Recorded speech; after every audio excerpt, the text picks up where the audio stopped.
సాధారణంగా చాలామంది తరచూ మెనూతో పాటు వారికి ఇష్టమైన స్నాక్స్ని తింటూ ఉంటారు. అందరూ ఇష్టపడేదాన్ని ఎంచుకోవాలనేది సాధారణ ఆలోచన. అయితే కొన్ని పదార్థాలు మద్యంతో కలిపి తీసుకుంటే అనారోగ్యం తప్పదని చెబుతున్నారు నిపుణులు. మరి ఆ పదార్థాలు ఏమిటో మీరు తెలుసుకోవాలని అనుకుంటున్నారా? అయితే ఈ వీడియోని పూర్తిగా చూస్తే మీకే అర్థమవుతుంది. మరి అంతకన్నా ముందు మీలో ఎవరైనా మన ఛానల్ని మొదటిసారి చూస్తున్నట్లయితే ఇటువంటి health benefits and informative videos కోసం మన ఛానల్ని సబ్స్క్రైబ్ చేసుకోండి. అలాగే ఈ టాపిక్ అనేది మీకు నచ్చితే లైక్ చేయండి, అలాగే మరి కొంతమందికి షేర్ చేయండి.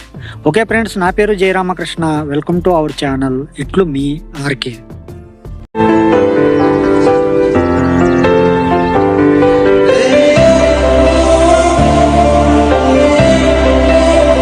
మద్యం మరియు మంచింగికి ఫుడ్ని ఆర్డర్ చేసేటప్పుడు పెద్దగా ఆలోచించరు, అలాగే వెనక ముందు చూడరు.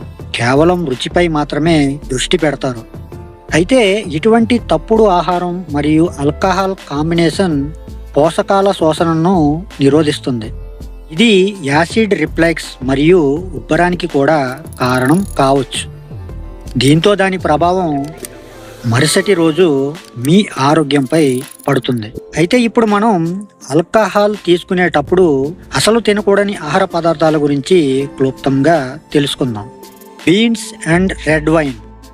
రాత్రిపూట మీ డిన్నర్లో ఒక గ్లాసు వైన్ తీసుకుంటే మీ భోజనంలో బీన్స్ లేదా ధాన్యాలు ఏమైనా ఉంటే మీరు ఆ కాంబినేషన్కు ఖచ్చితంగా దూరంగా ఉండాలి. బీన్స్ లేదా లెంటిల్లో అధిక మొత్తంలో ఐరన్ ఉంటుంది. వీటిని వైన్తో తీసుకున్నప్పుడు మీ శరీరం గ్రహించదు. వైన్లో టానిన్ అనే సమ్మేళనం ఉంటుంది. ఇది ముఖ్యమైన ఖనిజాన్ని గ్రహించడంలో ఆటంకం కలిగిస్తుంది. బ్రెడ్ మరియు బీరు.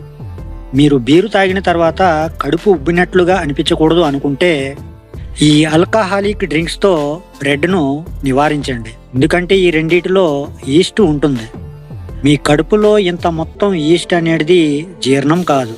అందువల్ల ఇది జీర్ణ సమస్యల పెరుగుదలకు ఇది కారణం కావచ్చు. Salty food. French fries, cheesy నోచాలు మంచివి కావు. ఈ రెండు స్నాక్స్లలో సోడియం అధిక మొత్తంలో ఉంటుంది.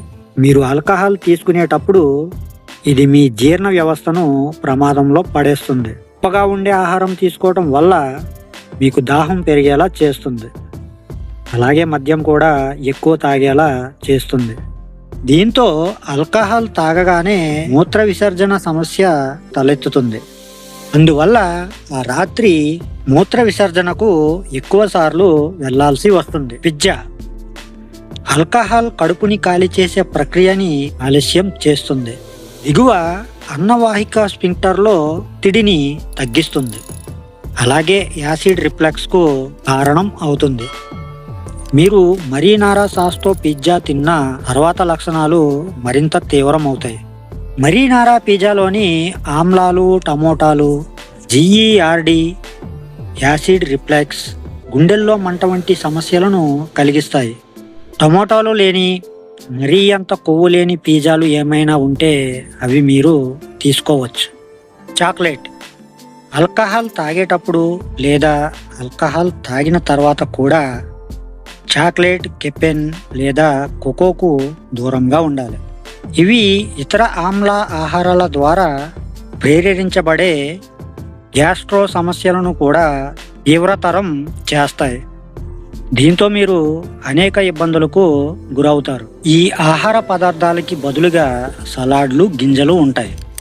ఈ ఆహార పదార్థాలలో పెద్ద మొత్తంలో సోడియం ఉండకుండా చూసుకోవాలి. సో ఫ్రెండ్స్, మరి నేను మీకు ఈరోజు చెప్పాలనుకున్న టాపిక్ అయితే ఇది. ఈ టాపిక్ అనేది మీలో ఎంతమందికి యూజ్ఫుల్గా అనిపించిందో వాళ్ళు మీ విలువైన అభిప్రాయాన్ని కింద కామెంట్ బాక్స్లో కామెంట్ అయితే చేసేయండి. అలాగే ఈ టాపిక్ అనేది మీకు నచ్చినట్లయితే లైక్ చేయండి, అలాగే మరి కొంతమందికి షేర్ చేయండి.